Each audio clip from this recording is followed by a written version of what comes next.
ایک نیکی دوسری نیکی کا سبب بنتی ہے، ایک نیکی کے بعد دوسری نیکی کا موقع میں. اس طرح معاذ اللہ ثم معاذ اللہ ایک گناہ کرے تو بندہ دلیر نہیں ہو جاتا کہ چلو یار ایک کر لے. ہمارے بزرگوں نے لکھا ہے کہ آپ کی نماز قضا ہو جائے تو کسی کو بتائیں نہیں میری قضا ہو گئی، پھر تو وہ کہے گا چلو میں بھی قضا کر لیتا ہوں. آپ کوئی گناہ کریں تو گناہ کا اعلان، کوئی غلطی ہو جائے تو چھپائیں، بتائیں نہیں، ورنہ دوسرے بھی دلیر ہو جائیں. میں ایک تجزیہ نگار کو پڑھ رہا تھا، وہ کہہ رہا تھا کہ میڈیا پہ جو ہم دکھاتے ہیں نا چینلوں پہ، تو ہم تو وہ انٹرویو لے کے نا کسی مجرم کا کہ میں نے یہ کیا میں نے وہ کیا، تو آپ تو لوگوں کو گناہ کے طریقے بتا رہے ہیں، آپ لوگوں کو دلیر کر رہے ہیں کہ اس نے کر لیا تو میں کر لوں گا تو کیا ہو گیا. ایک گناہ دوسرے گناہ کا دروازہ کھولتا ہے. اسی طرح ایک نیکی دوسری نیکی کا سبب بن جاتی ہے. عارف رومی فرماتے ہیں ایک شخص نے اپنے مرشد سے پوچھا تھا کہ حضور مجھے کیسے پتہ چلے گا کہ میرا ذکر قبول ہے؟ تو کہنے لگے جب تو نے پہلی دفعہ ذکر کیا تھا نا اور اس ذکر الہی کے بعد تمہیں دوبارہ ذکر الہی کی توفیق ملی تھی تو رب نے وہ پہلا قبول کیا تھا تو دوبارہ توفیق عطا فرمائی. اس کے حضور وہ قبول ہو گیا، دوبارہ تمہیں توفیق عطا کر دی. ایک نیکی دوسری نیکی کا سبب. اگر آپ نیک ہونا چاہتے ہیں تو نیکیاں کرنی شروع کر دیں. بعض دوستوں سے کہتے ہیں داڑھی شریف رکھ لیں تو کہتے ہیں ابھی میں نیک نہیں ہوں. تو میں نے کہا داڑھی رکھ کے تو بندہ نیک ہوتا ہے، اب رکھیں گے تو نیک ہو جائیں گے. شروع تو کریں. آپ کو اس کا لحاظ ہوگا کہ یار اب میں نے داڑھی بھی رکھی ہوئی. ایک نیکی دوسری نیکی کا رستہ کھولتی ہے، ایک نیکی دوسری نیکی کے لیے راہ کو کشادہ کرتی. اگر نیک ہونا چاہتے ہیں تو یہ روحانی قانون یاد رکھیں کہ ایک نیکی دوسری نیکی کا سبب بنے گی. امام طبرانی روایت لائے ہیں نبی پاک علیہ السلام کے حضور ایک شخص نے عرض کیا تھا کہ یا رسول اللہ صلی اللہ تعالی علیہ وسلم، دور جاہلیت میں نے 360 بچیوں کو زندہ درگور ہونے سے بچایا ہے.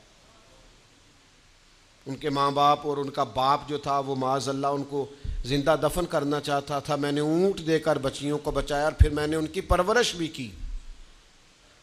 تو یا رسول اللہ صلی اللہ علیہ وسلم میں نے 360 بچیوں کی جان بچائی ہے، مجھے اس کا اجر ملے گا؟ یہ بڑی باریک بات اس شخص نے پوچھی ہے. اصول یہ ہے کہ حالت کفر میں جو انسان نیکی کرتا ہے اس کا اسے اجر نہیں ملتا.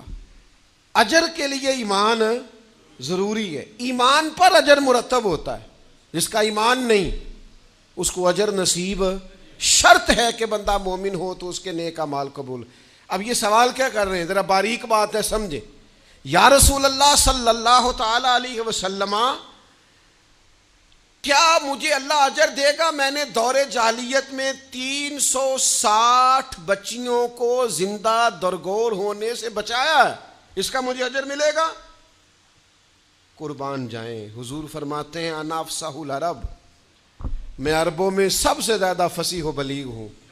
اس نے کہا حضور اجر ملے گا؟ تو حضور فرمانے لگے تمہیں تو اجر مل گیا ہے. وہ حضور سے پوچھتا ہے یا رسول اللہ میں نے 360 بچیوں کی جان بچائی ہے، زندہ درگور ہونے سے بچایا، اجر ملے گا؟ حضور فرمانے لگے تمہیں تو مل گیا ہے. او بھائی مل گیا نا، حضور کے سامنے بیٹھا ہوا ہے، اس سے زیادہ بھی کوئی اجر ملنا ہے؟ نبی پاک کے سامنے بیٹھ گیا ہے اور حضور سے سوال کر رہا ہے. تو حضور فرمانے لگے تمہیں تو اجر مل گیا ہے. یا رسول اللہ کیسے؟ فرمایا اللہ نے تمہیں اسلام کی توفیق نہیں دے دی، تمہیں تو اجر مل گیا ہے. صحابہ وہ صحابہ تھے جن کی ہر صبح عید ہوتی تھی، خدا کا قرب حاصل تھا، نبی کی دید ہوتی تھی، تو اجر تو مل گیا ہے تمہیں، اللہ نے اسلام کی توفیق عطا کر دی ہے. وہ جو تم نے دور جاہلیت میں نیکیاں کی اس کا اجر یہ ملا کہ اللہ تعالیٰ نے تمہارا سینہ اسلام کے لیے کھول دیا، تمہیں اسلام کی توفیق مل گئی ہے، تم مسلمان ہو گئے ہو تو اس نیکی کا تمہیں اجر ملا ہے. زندگی بھر یاد رکھیں آپ نیکی کریں گے تو نیکیوں کے رستے کھل جائیں گے. آپ تقوی کی راہ پر چلیں گے تو آپ کا سینہ اللہ تعالیٰ کھول دے گا عبادت کے لیے. ایک نیکی دوسری نیکی کا سبب. اس لیے حضور علیہ السلام نے فرمایا تم نے نیکی کو کبھی حقیر نہیں سمجھنا. کچھ نہ ہو سکے تو بھائی سے مسکرا کے ملاقات ہی کر لو. چھوٹی سے چھوٹی نیکی کو بھی چھوڑیں, حریص ہو جائیں نیکیوں کی.